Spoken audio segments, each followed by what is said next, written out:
शिवाजी महाराजांचा राज्याभिषेक 1674 साली झाला.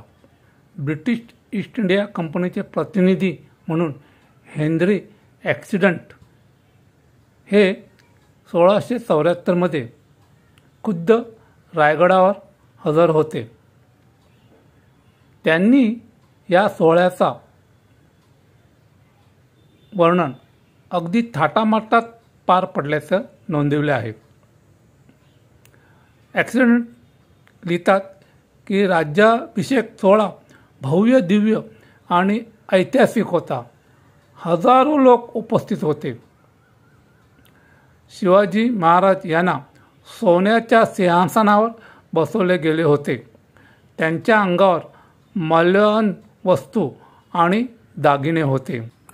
राज्याभिषेकाच्या वेळी छत्रपती शिवाजी महाराजांच्या मुकुटावर किंवा राजसिंहासनाजवळ दर्शवले जाणारे विविध चिन्हे अत्यंत प्रतिकात्मक असून त्यांच्या राजकारण, प्रशासन आणि सामर्थ्याचे ते प्रतिनिधित्व करतात.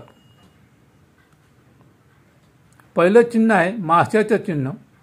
हे चिन्ह शिवाजी महाराजांचा समुद्रावर अधिकार दर्शवते. माशाचे प्रतीक हे जलशक्तीचे आणि समुद्र सामर्थ्याचे प्रतीक आहे. शिवाजी महाराजांनी कोकण किनाऱ्यावरील अनेक किल्ले आणि आरमारावरून जलदुर्ग व आरमारी सामर्थ्य सिद्ध केले. त्यामुळे हे चिन्ह दर्शवते की राजा समुद्रावरही तितकाच अधिकार राखतो. दुसरं चिन्ह आहे बाणाचं चिन्ह. बाण हे युद्धाचे आणि संरक्षणाचे प्रतीक आहे. हे दाखवते की शिवाजी महाराज नेहमी सज्ज, अजेय व शत्रूला पराभूत करणारे आहेत. त्यांची रणनीती आणि धाडस अतुलनीय आहे. तिसरं साइन आहे वेइंग स्केल किंवा तराजू.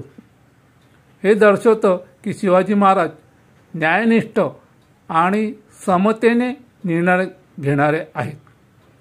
तराजू चिन्ह हे न्यायाचे प्रतीक आहे. शिवाजी महाराजांनी आपल्या प्रजेवर अन्याय होऊ नये याची दक्षता घेतली होती. त्याने धर्म, जातीपाती न पाहता सर्वांना न्याय दिला. त्यामुळे हे चिन्ह दाखवते की शिवाजी महाराज न्यायप्रिय, संतुलित आणि निपक्ष होते.